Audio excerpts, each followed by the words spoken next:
सभी साध संग के चरणों में प्रणाम। मेरे प्रणाम स्वीकार करें। अपने अपने सर ढक लें। क्यों गुरुदेव का हुक्म है कि जब भी गुरबाणी शब्द चलता हो और आप शब्द की व्याख्या सुनते हैं तो आपके सर पर पटका जरूर होना चाहिए। कृपया अपने सर कब्र कर लें। अब 1.5 घंटे के लिए चलते हैं साधना की तरफ, भीतर की तरफ। संसार को भूल जाओ। कबीर साहब का शब्द है आपकी समाधि गीता में 26, जानी जानी रे राजा राम की कहानी। क्या कह रहे हैं कबीर साहब? कहते हैं जानी जानी रे राजा राम की कहानी, अंतर जोत राम परगासा गुरमुख बिरले जानी। कबीर साहब कहते हैं एक मनमुखी होते हैं, एक गुरमुख होते हैं। मनमुखी अपने मन की मानते हैं, मन की करते हैं। वो किसी सदगुरु को ना तो सदगुरु बनाते हैं ना सुनते हैं। मंदिर भी जाएंगे, ऐसा नहीं कि मंदिर नहीं जाएंगे, गुरुद्वारे भी जाएंगे, मस्जिद भी जाएंगे, सब जगह जाएंगे, लेकिन जीवित गुरु को ना करेंगे। जबकि गुरबाणी में बार बार गुरु की बात आ रही है, बार बार गुरु की बात आ रही है। गुरु नानक देव जी पहले ही कह रहे हैं गुरु प्रसाद जप। गुरु जो प्रसाद रूपी मंत्र देगा उसका जाप कर, उसको सुन, उसका जाप कर। पहले जपने को बोलते हैं, फिर आगे पौड़ियाँ आती हैं सुनने की। सुने सिद्ध पीठ सुरनाथ, सुने धरत तबल आकाश, सुने दीप लो पताल, सुने पो न सकै काल, नानक भगता सदा विगास, सुने दुख पाप का नाश।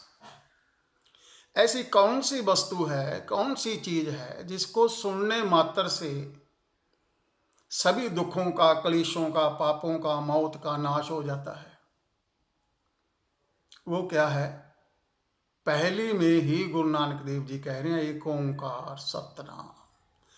सभी संत, सभी अवतार, सभी पीर पैगंबर औलिया सब नाद की ही साधना करवाते हैं। बाकी उसके आगे 16 जो आयाम हैं परमात्मा की, जितने तक वो पहुंचे हैं उतने तक वो साधना करवाते हैं। तो कबीर साहब साधना के जगत में आज तक कबीर साहब का सानी कोई नहीं हुआ।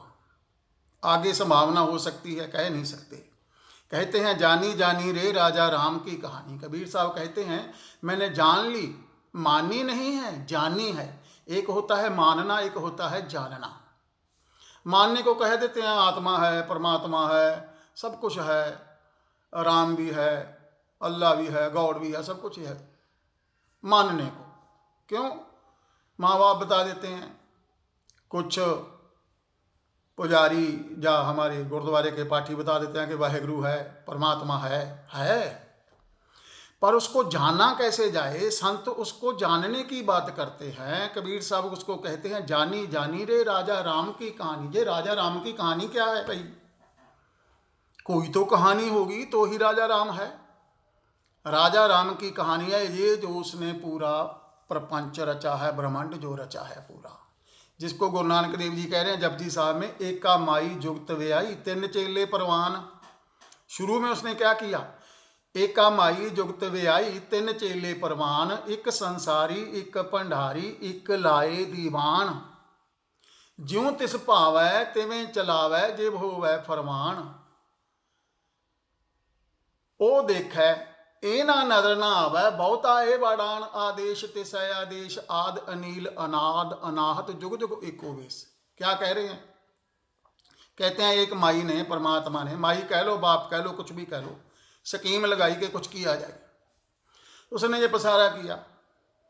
फिर उसने 3 बनाए सबसे पहले, एक संसारी एक भंडारी एक लाए दीवान। संसारी ब्रह्मा जी, भंडारी विष्णु जी, एक लाए दीवान। दीवान का मतलब होता है जिसके पास जन्म का और मरण का डिपार्टमेंट हो, वो है शिव जी। ये 3 बनाए, फिर तीनों ने आगे बनाए। ऐसे ही बनते बनते 33 करोड़ देवी देवता हो गए। हैं, बिल्कुल हैं। इसमें कोई दो राय नहीं है कि नहीं है। सभी वेदों में, ग्रंथों में, सभी में इसका जिक्र आता है। अगर हैं तो ही जिक्र आ रहा है, अगर ना होते तो जिक्र कहाँ से आता? नहीं आता। कैसे? जैसे हमारे संसार को चलाने के लिए, हमारे देश को चलाने के लिए, हमारे देश को चलाने के लिए कितने 543 MP हैं और कुछ राज्यसभा के हैं। तो फिर भाई ये छोटे से देश को चलाने के लिए 543 हैं, फिर राज्यसभा के मेंबर हैं, फिर MLA हैं, फिर जिला परिषद के आ जाते हैं, फिर म्यूनसिपल कमेटी के आ जाते हैं, फिर पंच सरपंच आ जाते हैं। तो वो को 33 करोड़ नहीं हो सकते? हो सकते हैं। वो ही कह रहे हैं कबीर साहब के जानी जानी रे राजा राम की कहानी। मैंने उस राजा राम की कहानी जान ली है। कैसे जान ली है? वो कहते हैं अंतर जोत राम परगासा गुरमुख विरले जानी। अंतर जोत, अंतर जोत कौन सी जोत की बात कर रहे हैं? वो कर रहे हैं परमात्मा के नूर रूप की बात, प्रकाश की बात, आत्मा की बात, मन की बात। अंतर जोत कहते हैं अंतर एक निरंतर जोत जग रही है, बिन बाती बिन तेल। कोई उसमें तेल नहीं डालने वाला, कोई बाती नहीं है, कुछ नहीं। बिन बाती बिन तेल एक अंतर जोत लगातार अनवर्त चल रही है। सभी के भीतर, सभी के भीतर हैं वो। कैसे? जैसे बीज है, बरोटे का बीज है, बरगद का पेड़ कितना बड़ा विशाल होता है बरगद का पेड़। उसका बीज सबसे छोटा उसका बीज है बरोटे का, कितना बिल्कुल महीन। और बरोटे के बीज को बोला जाए कि भी देख तू ये है, ये जो सामने दिख रहा है, बोला नहीं मैं ये नहीं हूं, मैं तो छोटा सा बीज हूं, इतना विशाल मुझ में कहां समा जाएगा? ऐसे ही बीज रूप में सभी के भीतर परमात्मा की ज्योत जग रही है। जब तक उसकी ज्योत जग रही है, चल रही है शरीर के भीतर, ये शरीर जिंदा है। जिस दिन वो ज्योत अपनी खींच लेगा, शरीर रहने लायक नहीं हुआ, वो अपने आप भी निकल जाती है। संत महात्मा तो अपने आप ही निकल जाते हैं, आम बंदे की वो खींच लेता है यमराज। कहते हैं अंतर ज्योत राम प्रगासा गुरमुख विरले जानी। प्रगासा क्या कहते हैं? प्रकाश रूप। कैसे? जैसे हमारे गुरुद्वारे से जब हम लेके आते हैं घर पर, अखंड पाठ हो, सहज पाठ हो, तो जाते हैं 5 बंदे श्री गुरु ग्रंथ साहब जी को लेने के लिए, और बाकायदा छत्र होता है, पानी होता है, और टल भी खड़कता है आगे आगे, और वाहेगुरु वाहेगुरु कहते जाते हैं, वाहेगुरु वाहेगुरु कहते आते हैं, सर पर उठा करके लेके आते हैं। फिर आकर के उनका आसन लगाया जाता है घर में, जैसी व्यवस्था होती है वैसी। फिर जब उनको खोल करके पढ़ना शुरू करते हैं, उसको बोलते हैं कि प्रकाश हो गया। ऐसे ही जब हम भीतर जा करके अपने उस भीतर रूपी जो विशाल है उसको पढ़ना शुरू करते हैं, उसको बोलते हैं प्रगासा। अंतर ज्योत राम प्रगासा। वो राम का जो प्रकाश, राम का जो प्रकाश जो भीतर आपके हृदय में है, कबीर साहब कहते हैं उसको विरला ही जान पाता है। विरला क्या मतलब? करोड़ों में, लाखों में एक समझ लो। अभी आप ही लगा लो, आप जहाँ रहते हो, आपके आजू बाजू, आपके शहर में कितने को ओंकार को जानते होंगे? कितने के लोग भीतर जाते होंगे? बहुत कम। कहते हैं अंतर ज्योत राम प्रगासा गुरमुख विरले जानी। विरले, बहुत कम लोग, इतने ही रहेंगे। ये पूरा संसार नहीं जान सकता कभी भी, ये बात याद रखना। हम लोग बड़ा जोर लगाते हैं कि भाई तू भी आ जा, तू भी आ जा, तू भी आ जा, तू भी आ जा। दिन भर दिन रात यही भीतर चलता रहता है कि कैसे यार उसको कैसे जोड़ा जाए, उसको कैसे बताया जाए।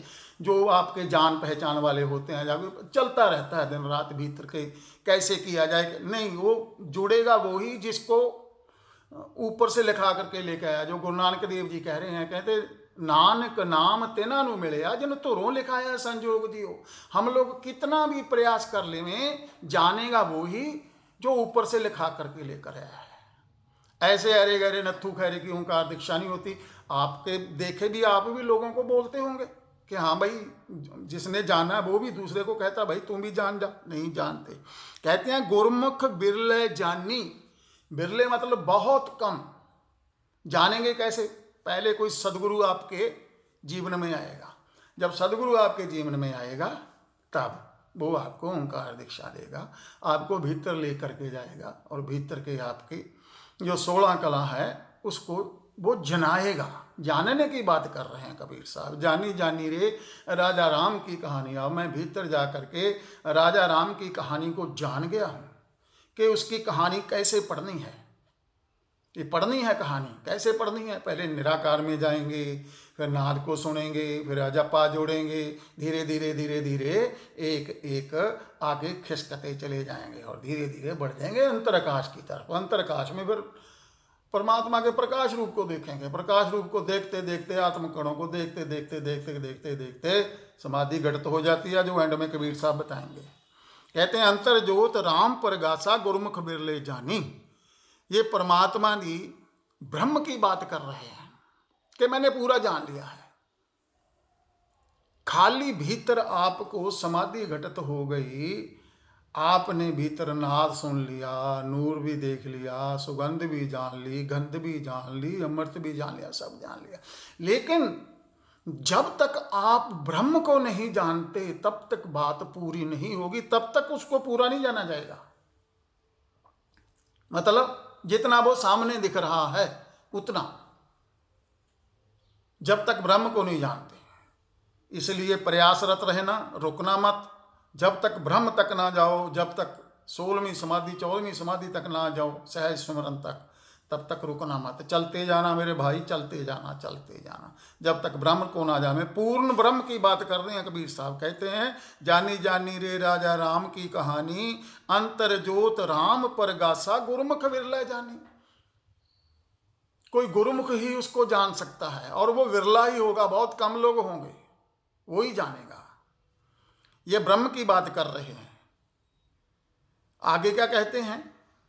भवर एक पहुप रस बीदा बारह ले उर तरया। कहते हैं जीव रूपी भंवरा, जैसे बाहर आप देखते हो फूल के ऊपर भंवरा आके बैठता है। भंवरा क्या करता है? उस फूल का रस चूसता है, और मधुमक्खी आती है, वो फूल का रस चूसती है, फूल का रस चूस के ले जाके अपने छत्ते में जाके लगा देती है। उसका काम यही है। ऐसे ही भंवरा आता है। भंवरा क्या करता है? उस फूल का रस चूसता, ऊपर ऊपर बैठता है और खुश होता है और उड़ जाता है। उड़ के फिर उसके जो परागकण होते हैं वो जहाँ जहाँ दूसरे फूलों पर बैठता जाके, वैसे ही वो परमात्मा की प्रकृति में कुछ ना कुछ कर रहा है। ऐसे ही कह रहे हैं भंवर एक पहुप रस बीता। कहते हैं जीव रूपी भंवरा। जीव रूपी भंवरा क्या है? आत्मा। जीव रूपी भंवरा, उसमें मन है। जीव रूपी भंवरा जब हम जाते हैं ध्यान में और हमें दर्शन होते हैं प्रकाश के, उसको कहते हैं 16 दल कमल।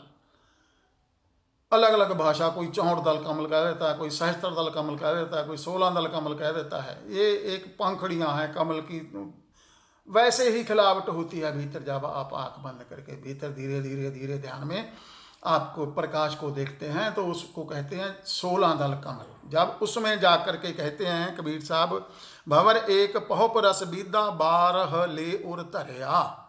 कहते हैं फिर क्या होता है? जब हम जाते हैं निराकार में जाते हैं, निराकार में जाते हैं, फिर प्रकाश को देखने लगते हैं। प्रकाश को देखते देखते देखते देखते अंतरकाश में चले जाते हैं। अंतरकाश में परमात्मा के जो ब्रह्म, जिसको कण कहते हैं आत्मकण, आत्मकण को देखते देखते देखते हमारी समाधि लग जाती है। परमात्मा हमें खींच लेता है। कहते हैं बाहर ले और तरया, सो रह मदे पवन चकोरिया, आकाशे फर फरिया। ये समाधि की बात कर रहे हैं। सो रह मदे पवन चकोरिया, पवन क्या? श्वास की बात कर रहे हैं। सो रह मदे, जब आप अंतर आकाश में जाकर के, कैसे जैसे गुरु नानक देव जी मक्का चले गए। बात बताता हूँ कि परमात्मा को कैसे जाना जाता है। कहते हैं ये जो तुक है ना, सो रहा है मध्य पवन चकोरिया, आकाशे फर फरिया, फिर आपको समझ में आ जाएगा। वो चले गए तो कहानी कहती है कि वो मक्के की तरफ पैर करके लेट गए, थके हुए थे, लेट गए। तो उधर से जो मक्के का मौलवी था, काजी था, वो उधर से गुजर रहा था। रास्ते पर देखा कोई फकीर हो, उधर पैर पर के पड़ा है जिधर मक्का है। कहता जी इधर हम तू तेरे को जानते नहीं हो आप, इधर हमारा मक्का है, आप इधर पैर करके सोए हो, इधर तो हमारा खुदा है। तो गुरु नानक देव जी कहते हैं भाई जिधर तुम्हारा खुदा नहीं उधर मेरे पैर कर दो। तो कहानी कहती है कि मौलवी के दिमाग में मक्का घूम गया कि नहीं, कि मक्का पूरा मक्का नहीं घूमा, मौलवी के दिमाग में घूम गया कि ये फकीर बात तो सही कह रहा है, कि उसको भी मालूम था कि खुदा तो सब तरफ है, जरे जरे में है। तो वो चला गया, वही बात उसने जाके राजा को बताई। राजे आपको मालूम ही है कि कैसे होते हैं, थोड़े बुद्धि कम होती है। क्यों, उनका राज जो चलाते हैं वजीर ही चलाते हैं। बस राजा तो बैठा है कि खूंटा है, राजा समझ लो कि खूंटा बैठा है गद्दी पर राजा। कुछ ही राजे हैं जो दिमाग वाले हुए हैं। तो उन्होंने गुरु नानक देव जी को तलब कर लिया। उसने बताया जाकर कि हिंद से कोई फकीर आया है, वो कहता है जिधर तुम्हारा खुदा नहीं है उधर मेरे पैर कर दो। बोले बुलाओ, बुला लिए, दरबार में पेश किए गए। तो उनसे पूछा राजा ने गुरु नानक देव जी से कि आप कहते हो कि जिधर खुदा नहीं है उधर मेरे पैर कर दो। कहते हाँ, तो खुदा सब जगह है? कहते बिल्कुल सब जगह है। तो राजा कहता है हमें उसके दर्शन करवा सकते हो? कहते हाँ करवा सकते हैं। तो राजा ने कहा हमारे 3 सवाल हैं। कौन सा सवाल है? वो कहता है पहला सवाल ये है, परमात्मा से पहले क्या था? ठीक है जी। दूसरा सवाल क्या है? परमात्मा कैसे दिखेगा? अगर है तो दिखता क्यों नहीं है? और तीसरा कहते हैं उसका कारोबार क्या है, वो करता क्या है? क्यों, बंदा जो कुछ करता है ना उसके दिमाग में वही आता है कि हो सकता है वो भी कोई कारोबार करता हो। कारोबार क्या, उसका जो चल ही रहा है कारोबार, और क्या है। तो गुरु नानक देव जी ने कहा आपके पहले सवाल का जवाब देते हैं, एक प्लेट में मोती मंगवा लो। मोती मंगवाए गए, प्लेट आ गई। वो प्लेट राजा को दे दी गुरु नानक देव जी ने कि मोतियों की गिनती करो। और जैसे ही उसने गिनती शुरू करी, राजा बोला 1 2 3। गुरु नानक देव जी ने रोक दिया कि गिनती गलत है। 2-3 बार उसने की और चौथी बार रोक दिया।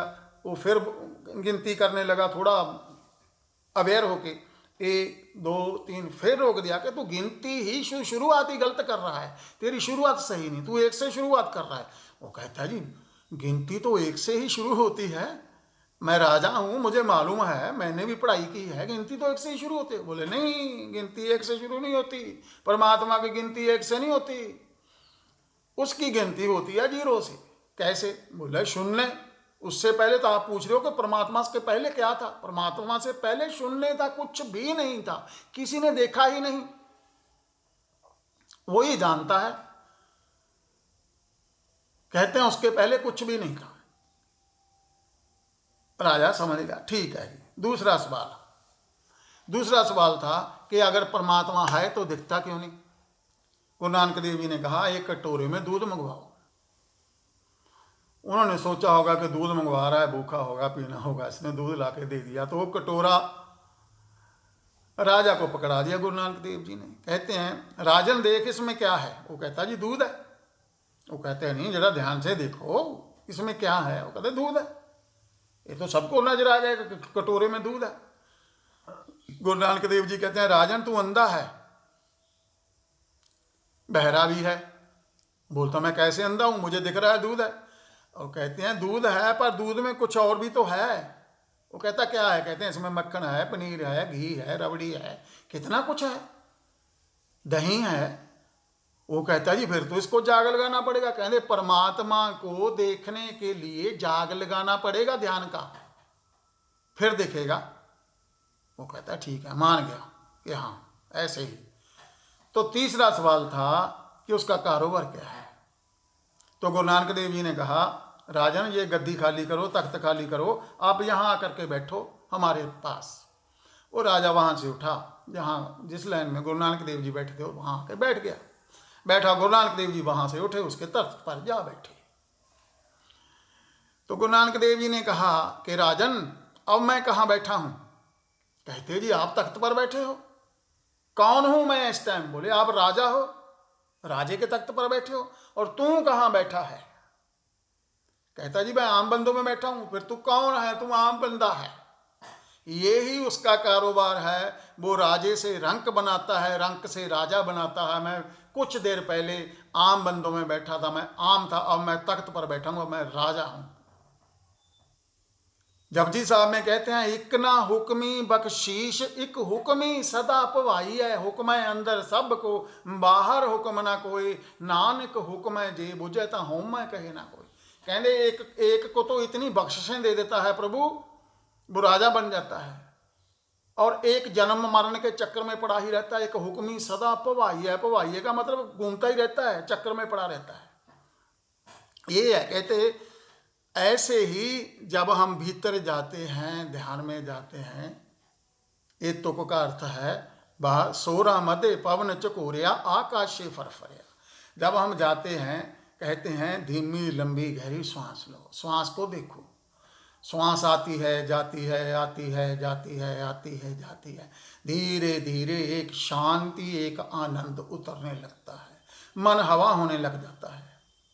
जब आप पूरा शरीर आपका तैयार हो जाता है, आप भीतर भी शांति उतरने लगती है निराकार में, तो आप सहजे ही ध्यान में चले जाते हो। सोरा मदे पवन चकोरिया, फिर वो श्वास से जो जीव रूपी भंवरा है वो श्वास से झचकोरा जाता है, ऐसे ऐसे जैसे मक्खन निकालते हैं ना रिड़क करके दूध को, तो ऐसे ही सोरा मदे पवन चकोरिया, दो श्वासों के मध्य में जब हमारी वृत्ति टिक जाती है, श्वास बिल्कुल धीमी हो जाती है, यहाँ से लेकर के यहाँ तक ही हमारी, जब समाधि में जाते हैं ना, यहाँ से लेकर के यहाँ तक की श्वास चलती है, यहाँ तक ही, नीचे का पूरा कट हो जाता है मामला, यहाँ से लेकर यहाँ तक की श्वास चलती है। सोरा मदे पवन चकोरिया आकाशे फरफरिया, पक्षी फिर उड़ता है, आकाशे फरफरिया, भीतर अंतर आकाश की बात कर रहे हैं कबीर साहब, आकाशे फरफरिया।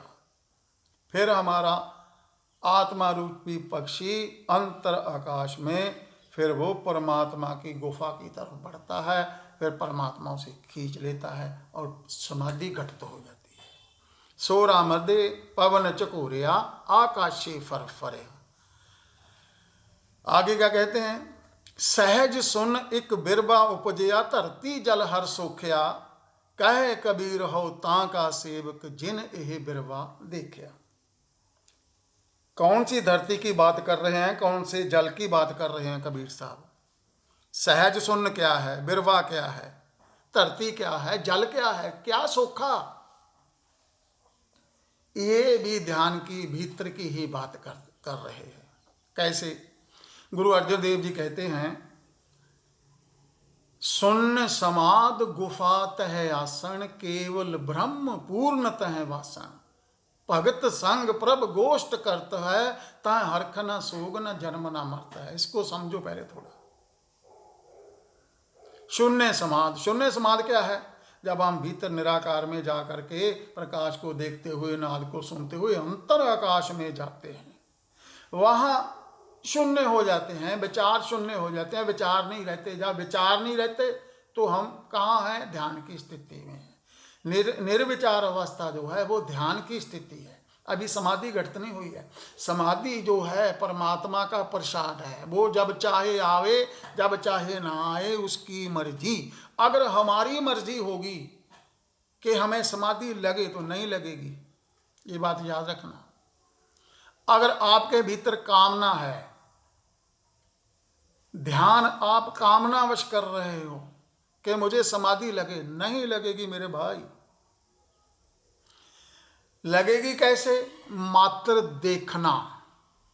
सहज सुन एक बिरवा उपजया, कौन सा बिरवा उपजया, वहां भीतर प्रकाश दिखाई दे रहा है, अंतर आकाश है, निराकार है, नाद भी सुन रहे हैं, शब्द के दर्शन भी कर रहे हैं। तीनों का मेल जब हो जाता है, अंतर आकाश, परमात्मा का प्रकाश रूप और ओंकार, जब तीनों एक हो जाते हैं तो शब्द बन जाता है। वो शब्द फिर हमारा जहाज चलाता है, फिर हमारा जहाज बढ़ता है परमात्मा की गुफा की ओर। उसके गेट पर चले जाते हैं हम, गुफा के गेट पर। गुरु अर्जन देव जी कह रहे हैं, शून्य समाध गुफात है आसन, उस गुफा के भीतर परमात्मा का आसन है हमारे भीतर। यहाँ इसको त्रिकुटी भी कह देते हैं, आज्ञा चक्र भी कह देते हैं, बहुत नाम है इसके, निराकार भी कह देते हैं। तो कहते हैं उस गुफा के भीतर गुरु अर्जन देव जी कह रहे हैं, शून्य समाध गुफा तह आसन, कहते हैं वहां प्रभु का आसन लगा हुआ है। शून्य समाध, यहां कुछ नहीं पहुंचता, कोई विचार नहीं पहुंचती, कोई इंद्री नहीं पहुंचती, कोई वेद नहीं पहुंचता, कोई शास्त्र नहीं पहुंचता, किसी भी चीज की पहुंच नहीं है वहां। हम भी नहीं जा सकते, हम भी नहीं जा सकते, कोई बड़े से बड़ा संत नहीं जा सकता। परमात्मा आता है दर्शन देने। इसके लिए तो इतने शब्द बने हुए, इतने भजन बने हुए कि दर्शन दीजै खोल किवाड़, तुद बिन सुरत करे को मेरी दरमांदे डांटे दरबार। हे प्रभु, मैं तेरे दरबार पर बैठा हूं, तेरे दरवाजे पर बैठा हूं, गेट पर बैठा हूं, दर्शन दो। बड़े से बड़े संत यही पुकार लगा रहे हैं। क्यों लगा रहे हैं? क्यों? अगर हमारे हाथ में होता तो हम तो चले जाते भाई गुफा में। जैसे निराकार अंतरकाश तक गए तो आगे भी गुफा में भी जा सकते थे। गुरु अर्जन देव जी कह रहे हैं, शून्य समाध गुफा तह आसन, वहां उसका आसन है। कहते हैं केवल ब्रह्म पूर्ण तह वासन।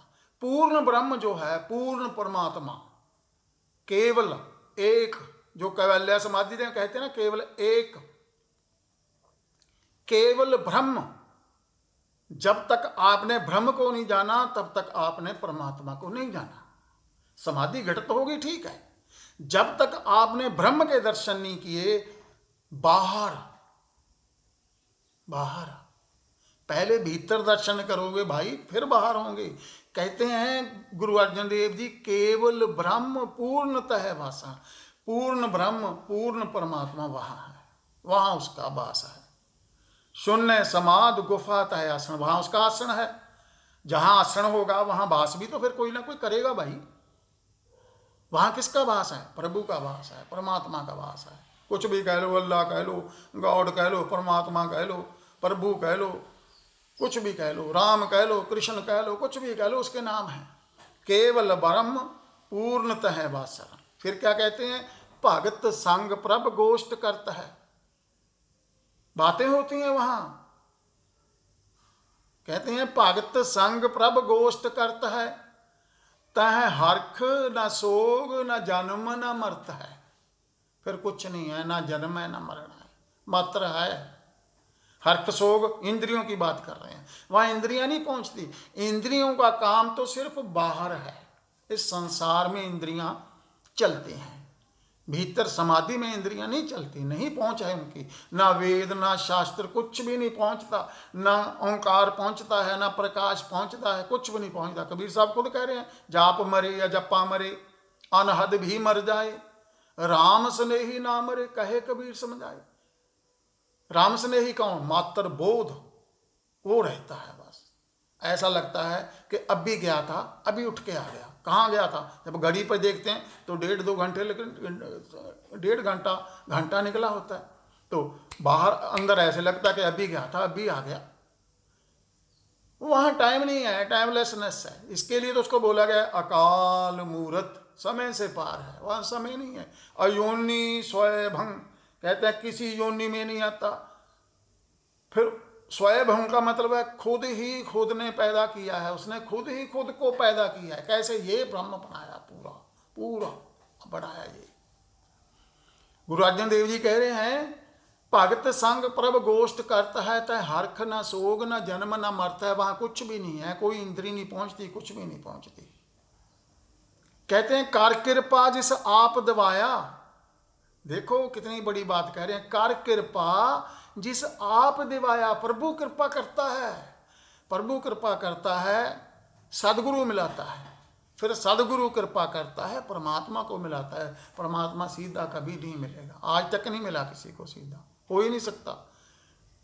चाहे कोई छुपा ले, कुछ भी कर ले, वो समय का संत नहीं छुपाता।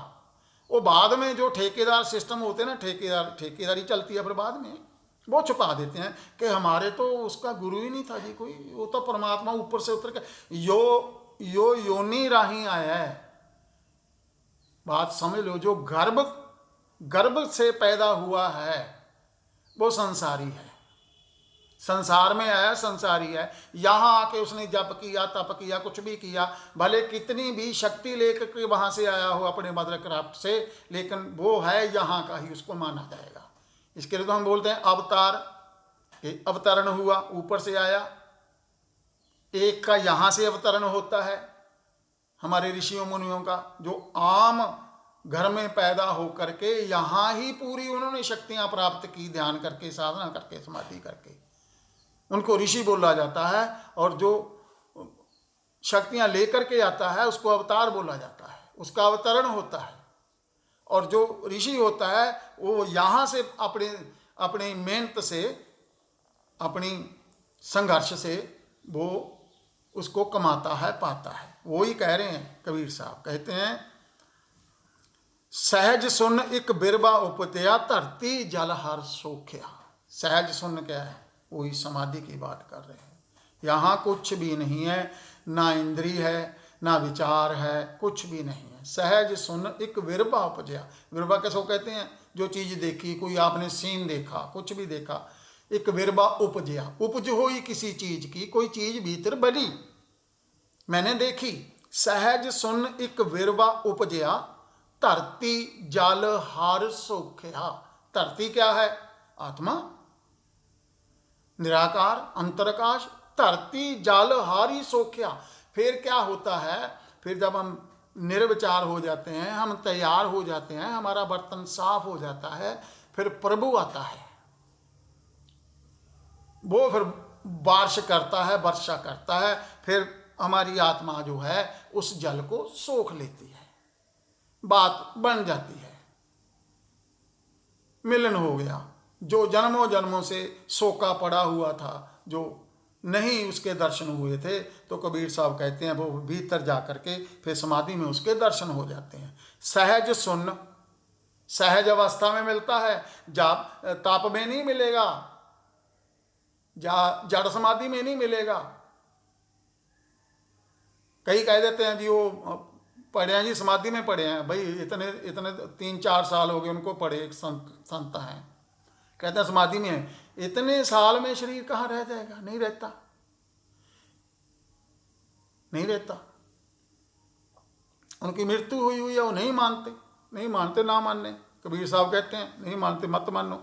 सहज सुन एक बिरबा उपजया, धरती जल हर सोख्या। भीतर जा करके निराकार में, अंतराकाश में जब मैं शब्द के दर्शन किए, मैं एकाकार हुआ, मेरी आत्मा एकाकार हुई उससे, और मुझे समाधि लगी और शांति आ गई। शांत पाई मिल सतगुर पूरे, वाजे अनहद तूरे। शांति ही शांति, आनंद ही आनंद, कुछ कहने को बाकी नहीं रहता। शब्द भी नहीं है वहाँ, कुछ भी नहीं, कुछ भी नहीं पहुँचता। ना जाप पहुँचे, ना जपा पहुँचे। जाप मरे या जपा मरे, अनहद भी मर जाए। ओंकार भी नहीं पहुँचता, ओम भी नहीं पहुँचता, वहाँ कुछ नहीं पहुँचता। कहते हैं धरती जल हर सोख्या। आगे क्या कहते हैं? कहे कबीर हो ता का सेवक। कबीर साहब कहते हैं मैं उसका सेवक हूँ। कितनी बड़ी बात कहते हैं, मैं उसका सेवक हूं। कहते हैं जिन एह बिरवा देखिया, जिन एह बिरवा देखिया, जो भीतर देखिया, समाधि में दर्शन हुए, जिसने ये बिरवा देख लिया, कबीर साहब कहते हैं मैं उसका सेवक हूं। कहे कबीर हो ता का सेवक, जिन ए बिरवा देखिया। भीतर जाकर के जब हम निराकार में नाद को सुनते हैं, फिर अंतराकाश में जाते हैं, वहाँ नाद भी गूंज रहा,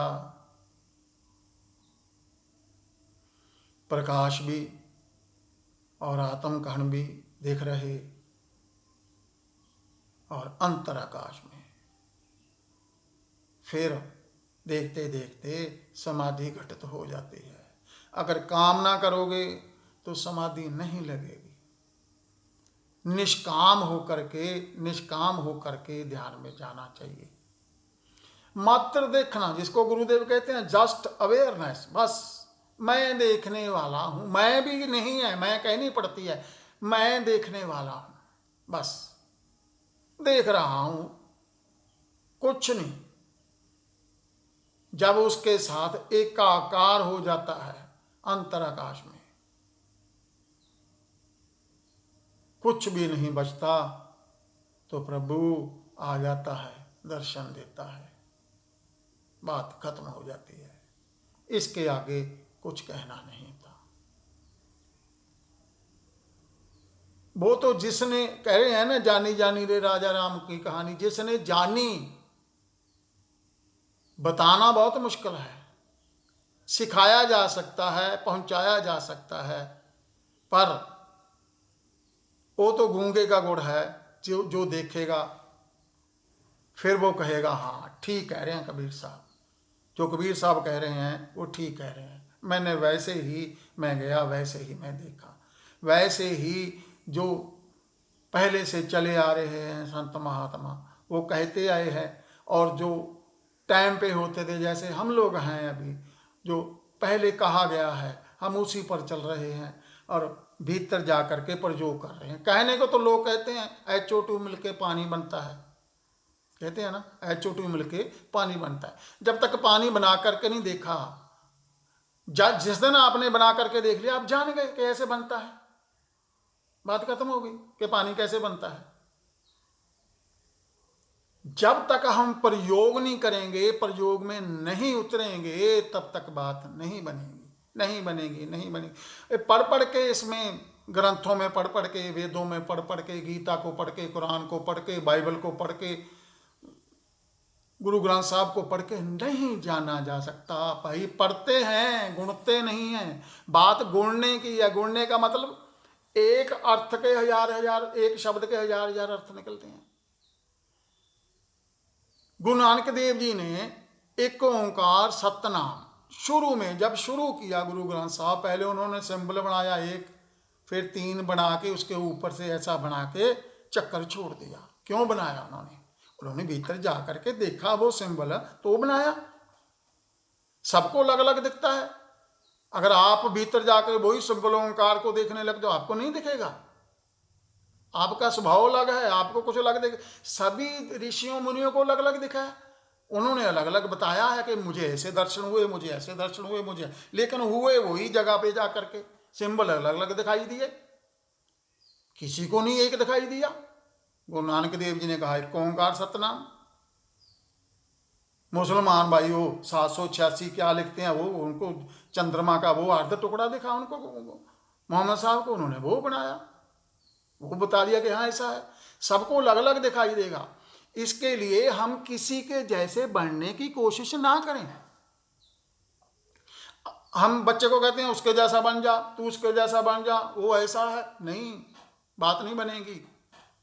अगर हम साधना के जगत में यही बात दोहराने लग जाए कि मुझे तो गुरु जैसा बनना, नहीं बन सकोगे भाई। वो तो एक ही है। परमात्मा 2 नहीं बनाता कभी, वो एक ही बनाता है। सब अलग अलग हैं, देख लो सबके। किसी की शक्ल मिलती है, नहीं मिलेगी। अगर शक्ल थोड़ी सी भी मिलती है, स्वभाव नहीं मिलेगा, स्वभाव नहीं मिलते। तो हम दूसरे जैसा जब बनना शुरू करेंगे तो नहीं बन सकते मेरे भाई। कहते कौआ चले हंस की चाल, अपनी चाल भी भूल जाता है, हम अपनी भी भूल जाएंगे। हम अपने जैसे बने, जैसे हम हैं, जिस स्वभाव में परमात्मा ने भेजा है हमें। आपके भीतर क्रोध आता, क्रोध है, उसको कबूल करो।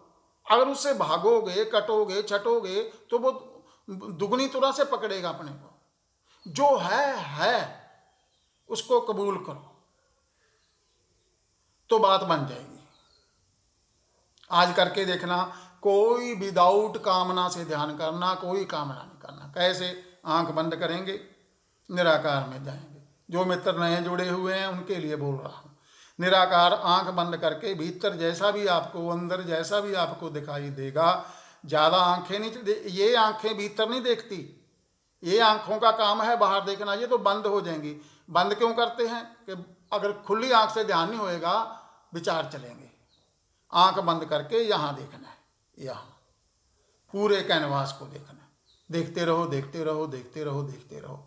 जैसे अंधेरे कमरे में जाते हैं, पहले अंधेरा होता है, कुछ भी दिखाई नहीं देता, भीतर अंदर कुछ भी दिखाई नहीं देता। जैसे भी हम वहाँ खड़े होते हैं 1 मिनट 2 मिनट के लिए, तो सभी चीज़ें दिखाई देनी धीरे धीरे शुरू हो जाती हैं। क्यों? हमारी दृष्टि देखने लायक हो जाती है। ऐसे ही जब भीतर जाओगे तो पहले बाहर की चकाचौंध से निकलते हो तो भीतर जाते हो, तो धीरे धीरे धीरे धीरे धीरे धीरे निराकार में कुछ चीजें आपको दिखाई देनी शुरू हो जाती हैं। जो नए मित्र हैं वो कुछ जपेंगे नहीं, राम राम नहीं कहेंगे, कुछ नहीं कहेंगे, बस भीतर देखेंगे, देखेंगे, देखते रहेंगे, अपनी तरफ से कुछ नहीं जोड़ेंगे। विचार आते हैं, आने दो उनको। देखो जैसे नदी में पानी बह रहा है, पानी निकल गया निकल गया निकल गया, आगे वाला निकला हुआ पानी वापस नहीं आएगा, वो निकल गया, उसको निकलने दो। हम नहीं रोकेंगे किसी चीज़ को, जो आता है उसको आने दो। देखते रहे देखते रहे देखते रहे देखते रहे, धीरे धीरे धीरे धीरे धीरे ध्यान घटित होना शुरू हो जाएगा, आपको आनंद मिलना शुरू हो जाएगा। ऐसे ही आप देखते देखते देखते देखते आप ध्यान में चले जाओगे। यही कह रहे हैं कबीर साहब, सहज सुन एक बिरबा उपजया, धरती जल हर सोखया, कहे कबीर हो ताका सेवक, जिन ए बिरबा देखया। कबीर साहब कह रहे हैं जिनने बिरबा देखिया, जो समाधि में गए, जिन्होंने प्रभु के दर्शन किए और प्रभु ने कृपा की, उनको दर्शन दिए। प्रभु कृपा करता है, हमारा तो काम है सिर्फ बुलाना। बुलाना कैसे? जैसे बच्चा आता है, बच्चा माँ को कहता है माँ खाना दो, माँ उन्होंने खाना दे देती है। बच्चा हक से मांगता है, आराम से बैठता आके कुर्सी, माँ खाना दो, भूख लगी है, वो देती है। तो हम तो यही कहेंगे कि प्रभु सहयोग करो, दर्शन दो, बस वो देगा। कामना नहीं, इसको कामना नहीं कहेंगे। खाना कोई कामना नहीं है, उसकी जरूरत है बच्चे की, उसको भूख लगी है, ये कामना नहीं है, इसको कामना से नहीं जोड़ा जाएगा। सहयोग का निवेदन के प्रभु मैंने अपनी मेहनत कर ली जो करनी थी, इसके आगे मैं नहीं कुछ कर सकता, इसके आगे आप करोगे, आपको आना पड़ेगा, आप सहयोग करो, मुझे दर्शन दो, वो देंगे। काम, इसको कामना नहीं कह सकते, ये निष्काम भाव है। बच्चे का निष्काम भाव है, खाना मांग रहा है, उसको भूख लगी है। ऐसे ही हम ध्यान में जाएंगे। आज यही प्रयोग करेंगे, कुछ नहीं करना, बस आंख बंद करनी है, अपनी पट्टी लगानी है, बैठ जाना है, बस देखना शुरू करो। देखेगी हमारी तीसरी आंख, जिसको शिव नेत्र कहते हैं, वो देखेगी। देखते रहो देखते रहो देखते रहो देखते रहो, नाद सुनते रहो। नाद तो चले गई, वो तो पृष्ठभूमि में चल ही रहा है, उसके वो जहाज में तो हम बैठे हैं। फिर धीरे धीरे आप अंतरकाश में चले जाओगे, अंतरकाश में आपको प्रकाश रूपी परमात्मा के दर्शन होंगे। वो शब्द बन गया, उस शब्द ने आपके जहाज को चला दिया, आपका जहाज चला गुफा की तरफ। चले गए वहां गुफा पर, वहां जाकर के आवाज लगानी है, अलख निरंजन। आता ना बाहर से भिखारी देता है ना आवाज, अलख निरंजन। अलख निरंजन कहने का उसका मतलब क्या है? भिक्षा दो। वो ऐसा नहीं कहेगा आपको मुझे खाना दो, भिक्षा दो, जो असली होगा भिक्षु नहीं, वो बोलेगा अलख निरंजन। 2 बाज लगाएगा, चला जाएगा। ऐसे ही हमने कहना है, प्रभु दर्शन दो, दर्शन दीजिए, खोल की बार तुद बिन सुरत करे को मेरी, धर्मा दे ठाडे दरबार। हे प्रभु मैं तेरे दरबार पर बैठा हूँ, तेरे इसके लिए सभी मंदिरों में, गुरुद्वारों में 4-4 दरवाजे बनाए हुए हैं। क्यों बनाए हुए हैं? कोई किधर से भी आ सकता है, प्रभु किधर से भी आ सकता है, जा सकता है, उसके लिए कोई रास्ता थोड़ी है, वो किधर से भी आ जाएगा। गुफा तो कहने के लिए आ गई, गुफा के शून्य समाधि गुफा तय आसन, वो बैठा है, गुफा ही है। बस वहाँ जाके निवेदन करना है, प्रभु दर्शन, और देंगे। अब चलते हैं ध्यान में।